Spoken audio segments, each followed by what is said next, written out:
With us today is Andy Molinsky. He is an award-winning author. He's a professor of psychology and organizational behavior at Brandeis University's International Business School, where he specializes in behavior change and cross-cultural interaction in business settings. It's my pleasure to have Andy with us today. He's written about a topic that is close to my heart and a topic that we focus on a lot at Bregman Partners, is the idea of stepping outside of your comfort zone. The book that we're talking about today is Reach, a new strategy to help you step outside your comfort zone, rise to the challenge, and build confidence. That's the book. Andy Molinsky is the author. Andy, welcome to the Bregman Leadership Podcast. I'm happy to be here. Thanks for having me. Andy, I want to start with this very basic question, which is, why is it important to step outside your comfort zone?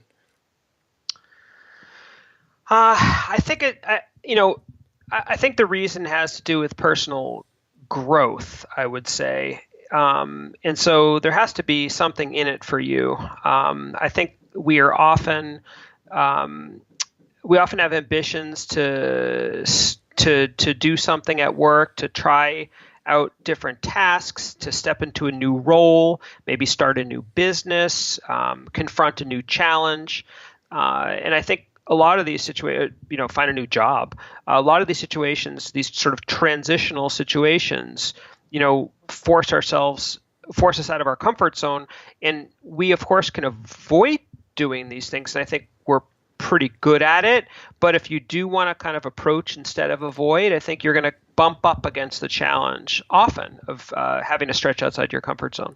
It's interesting you use the word ambition, because I think that's what it's about in many ways. I was years and years ago with a friend of mine at the beach, and she was standing in the ocean about knee deep, and I dove into the waves, and I was yelling at her, come out here. And she said, no, I'm fine here. And I was like, come out. She goes, I'm scared of the water. And I'm like, you're fine. I'm here. Like, you'll be safe. And she kind of got upset and said, no, I'm fine. I don't want to go out here. And it was the first time that I met against this concept, because so much of what drives me is my ambition to do bigger things and to learn more and to grow. But it was the first time I came up against this idea that there are some people who are completely fine, and recognizing that it's completely valid to go knee deep and say, I'm okay here. And I wonder whether, in all of your research, whether you've sort of met these people who have no desire to step outside of their comfort zone, and it feels like that's right for them and that's okay, or whether we should all be pursuing ambitions that are slightly bigger than we're comfortable with. It's a really good question. And I wouldn't even necessarily type it as a person. It could be different parts of or times of your life as well, right? That makes a lot of sense. There could be a certain time in your life. I remember I even talk about this in the book, where I've always had the ambition to do something entrepreneurial. And at the time, I remember when I was thinking about this, and by entrepreneurial, I mean write a book, maybe start to do some consulting and so on, maybe even build a small business.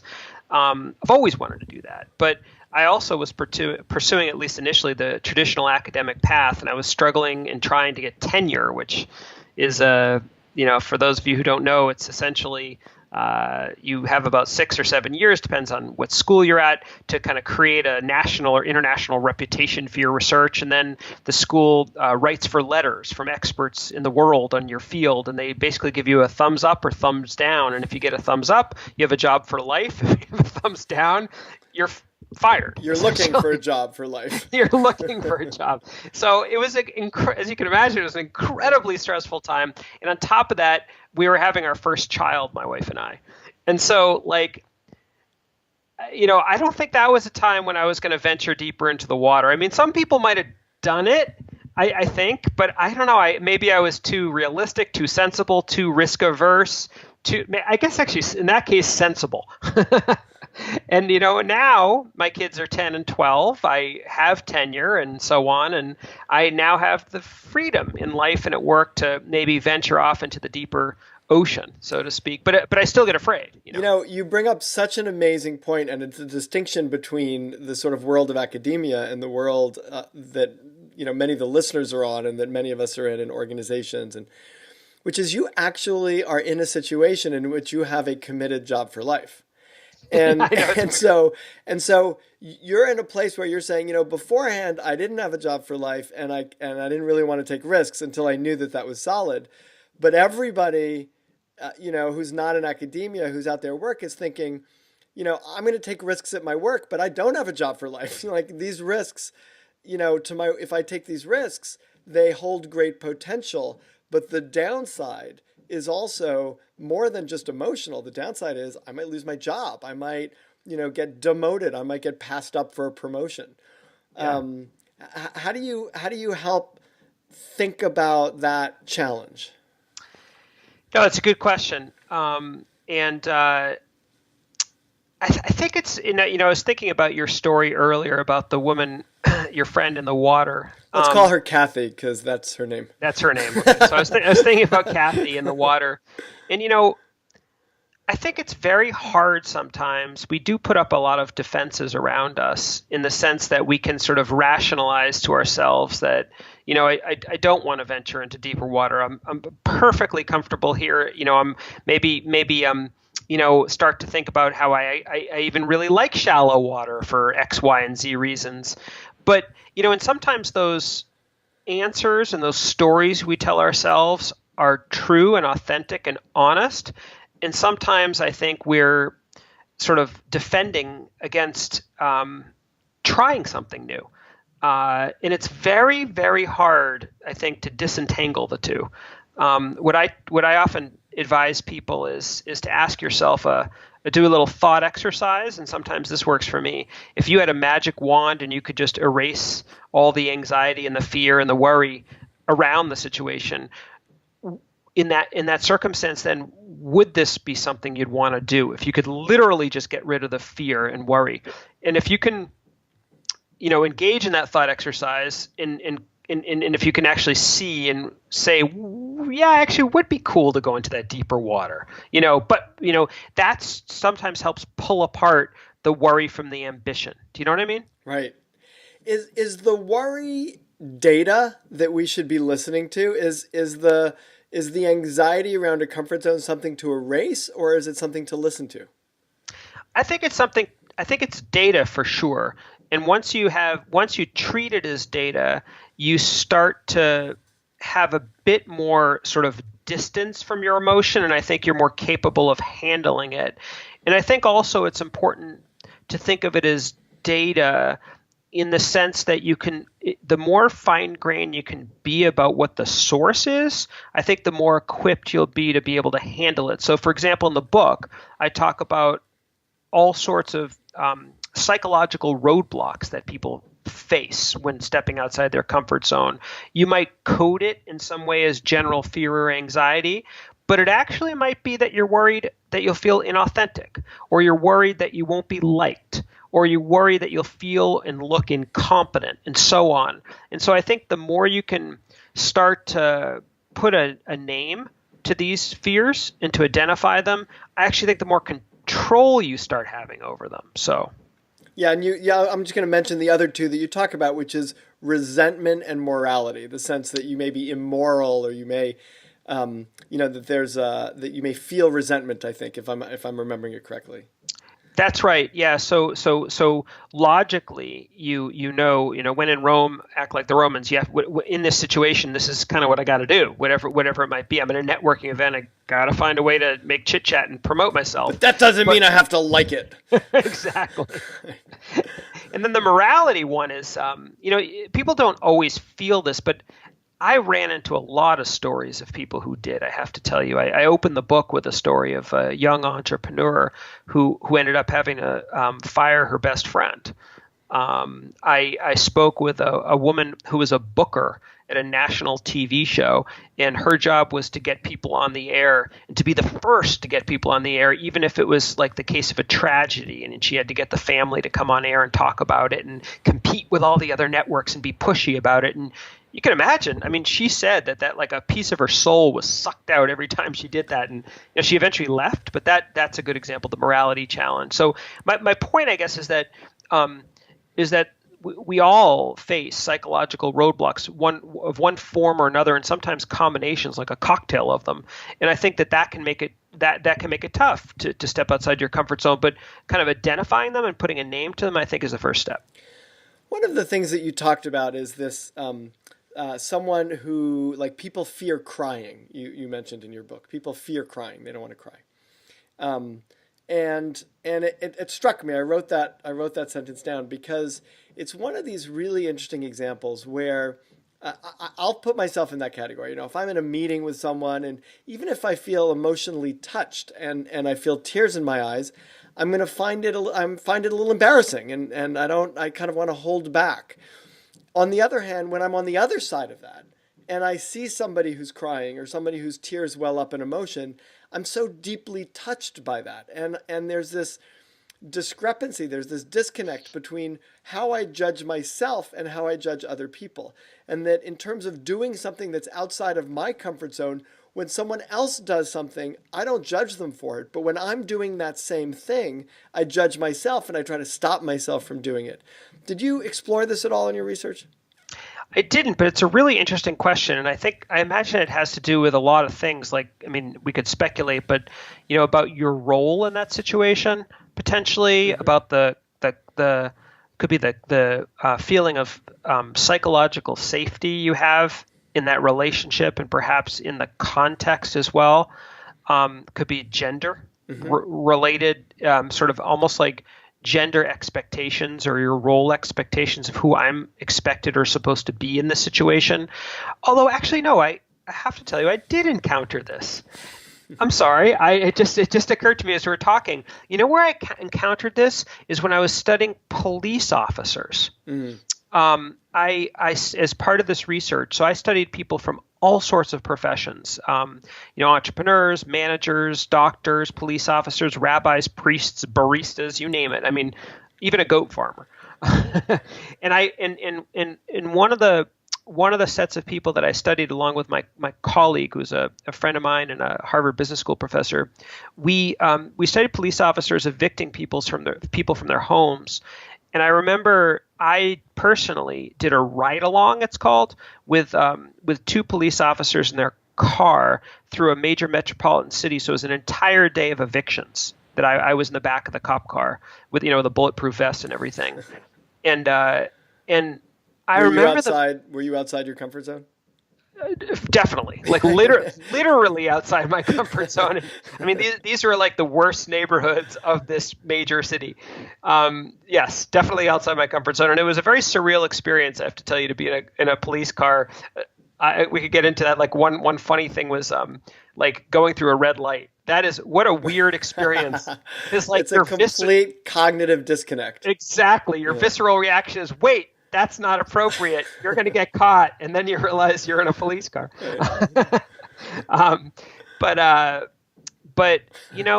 they did talk about crying, and they talked about how it was okay to show some emotion, but ultimately that's not the role that they're in, and that's not how they see people. That's not their perception and their sense making of the way that people want to see them. It's so interesting because as you're speaking, I'm thinking that in a nutshell is the birthplace of innovation, which is, I mean, I know we're not talking specifically about innovation, but if I'm willing to do something differently than everybody else in my role is willing to do, that's a risk that makes me distinctive from everybody else. And it could get me thrown out of the group, or it could make me distinctive enough to say there's someone who's really special and who's really capable. And I think part of the discernment of stepping outside of our comfort zones is recognizing that every role, every job, every community, every culture, every organizational culture has its own comfort zone. There's not just a comfort zone to us as an individual, there's a comfort zone to the culture. And if we're willing to push the boundaries of that comfort zone, we end up being really distinct from the people around us, which, has its own issues, which could either be really, really great or could get us, in effect, exiled. that goes back to your original question about why step outside your comfort zone. So Right. one of the answers could be, distinctiveness and innovation, right? Or by the way, on the flip side, it could be breaking the rules, breaking the norms, and or failing in innovation, right? So that's the inherent risk. Right, right. There's nothing wrong with walking around barefoot, but if you go into a museum barefoot, that's a different, step Right. than if you're going to a beach barefoot, right? Exactly. Right. Exactly. Although maybe the museum will realize that there's tremendous upside from this experience, and that there's this tactile experience of being in a museum barefoot that revolutionizes museums. And that's the potential. There's your innovation. There's your innovation, right? Exactly. A lot of the work that I do and that I'm focused on in terms of leadership is in the category of what I call emotional courage. And emotional courage is the willingness to feel things. And in my perspective, when people are afraid of taking risks, they're not afraid of the risk itself. Nobody's afraid of literally the physical act of walking barefoot in a museum. That's not hard to do. It's not hard to raise a difficult conversation by telling something, by telling someone how you feel. The act of telling them how you feel in a vacuum is not hard. You could do it with a mirror. But when I do it with you, if it involves a criticism, I'm going to start to feel all sorts of things. I'm going to feel badly. I don't want to hurt you. I'm going to feel the possibility of your rejection. I'm going to feel possibly shame. I'm going to, and so the challenge of stepping outside of a comfort zone, all of those are situations of stepping outside of a comfort zone. The challenge, I think, is a challenge of feeling, of what am I willing to feel? One of the things that I often talk about is that if I'm willing to feel everything, I can do anything. If I'm willing to feel the embarrassment or the shame or your rejection or the risk or the failure, then I can do anything. And I wonder also in terms of your research, where whether that resonates with you and whether you have light to shed on that, this idea that the courage to step outside of our comfort zone is ultimately a courage of what are we willing to feel? Yeah, I think so. I think what I would say is that that's true. Don't be bashful about disagreeing with me if you disagree. No. Right. That could get into feelings. No, I actually personally, I have no problem disagreeing. I'm just trying to think of how I want to phrase what I have to say, because I think that I don't think it's purely like if we were then trying to extrapolate to how we would train or coach people, I don't think it would exclusively be about tolerance for feeling, although I think that that's important. I think it would be also around identifying and making sense of your feelings, because I think that you start to have a bit more, the feelings lose a bit of their power and intensity if you can name them. And then I also think that we have the capacity to sculpt to some degree how we feel. We have the capacity to adjust and alter situations. We have the capacity to engage in sense making that can not necessarily erase feelings, but alter feelings. Maybe for instance, reduce their intensity. Could either reduce their intensity or could change them. So, for example, I could be embarrassed or ashamed about something, but after having made sense of the situation in a different way, I might sort of feel a combination of embarrassment and pride, or whatever it might be, right? But we have I think the power of sense making is quite powerful. So it's not, I don't think it's simply, I guess, in my view, a question of tolerating the experience of feelings, although that's critical, because if people aren't capable of doing that, then you're right. I think that there's not a good possibility of them being able to stretch outside their comfort zone. But I think there's actually more to it, I guess, which is good, because if you say there's more to it, it's ultimately that there are more tools in your toolkit, right? Right. And you talk about these tools. You talk about conviction, customization, clarity, which are ways of maybe reducing or shifting the feeling in a way that reduces the barrier to your willingness to take the action that might bring you outside your comfort zone.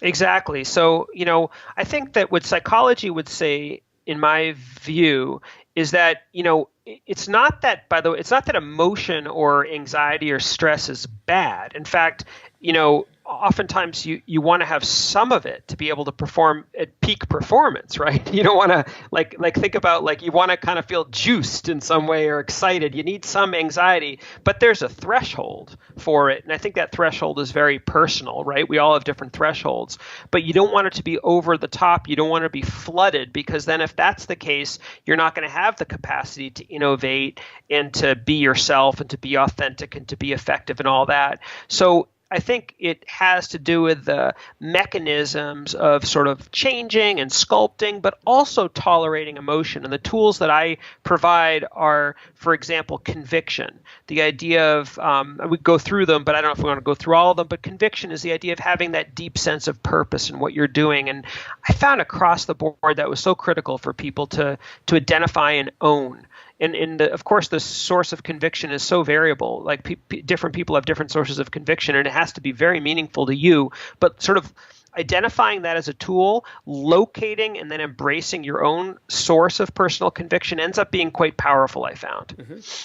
Yeah, and you also talked about customization, this idea of, doing things your own way so that it's more malleable, it's more acceptable to you. It's you're able to have the hard conversation the way you would have the hard conversation, or even a little bit more the way you like. It's sort of like situation sculpting in some ways. So I'll give you two. I have a lot of examples in the book from all sorts of professions, but I got two cool examples last week. People told me, which I thought was kind of neat. One guy is a former banker, like kind of a big time banker now, and if you looked at him, you'd think it was impossible that he was afraid to speak in public. But he told me that 20 years ago, he was terrified to speak in public.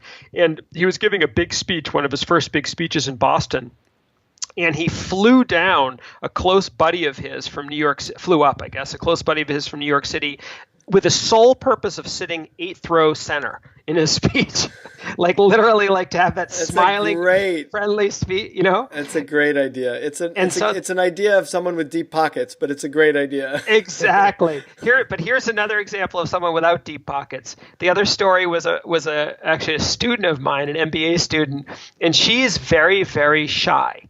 And she really wants to be able to meet people, frankly, professionally for sure, but even socially.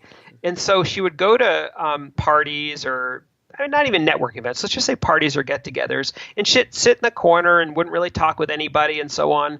And then she had this brilliant idea, and she loves to take photos. She brought a selfie stick to a party.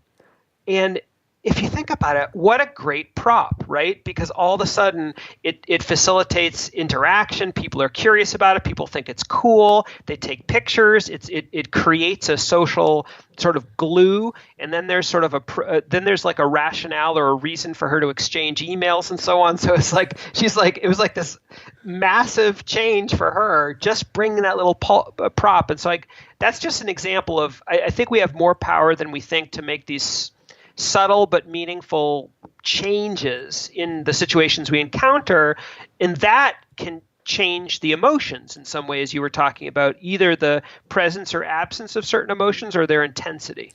What's interesting too is the emotional courage, or the outside the comfort zone she needs to take that step, is she just has to take that step once, which is to bring the selfie stick. That in and of itself might be stepping outside her comfort zone. But once she has it, everything takes care of itself, versus otherwise she would have to well up the courage to go to each person one at a time. And there's probably some issue of the quality of the comfort zone reach, but also the quantity of it. If you have to do it 30 times in a party, I imagine that it would be overwhelming. But if you do it once just to get to the party dressed the way you're going to dress, that gets people asking questions, well, now you've taken care of that. It still takes some stepping outside your comfort zone, but less frequently, in a way that allows you to get more of what you want. Yeah, it worked for her. Andy, thank you so much. The book is Reach, a new strategy to help you step outside your comfort zone, rise to the challenge, and build confidence. The subject is such a critical subject for any of us who have any desire, ambition, as you said at the beginning of this conversation, to reach beyond where we are right now, it's going to require that we do some things that are completely new to us, that are probably uncomfortable, that may feel inauthentic, that may risk our likability, that may make us feel incompetent. All the stuff that you talk about in your book, and you give us some really great ways of encouragement, really, of stepping into outside of that comfort zone and into the space that we can create for ourselves and our potential. Andy Molinsky, thank you so much for being on the Bregman Leadership Podcast. Thanks for having me. I really enjoyed the conversation.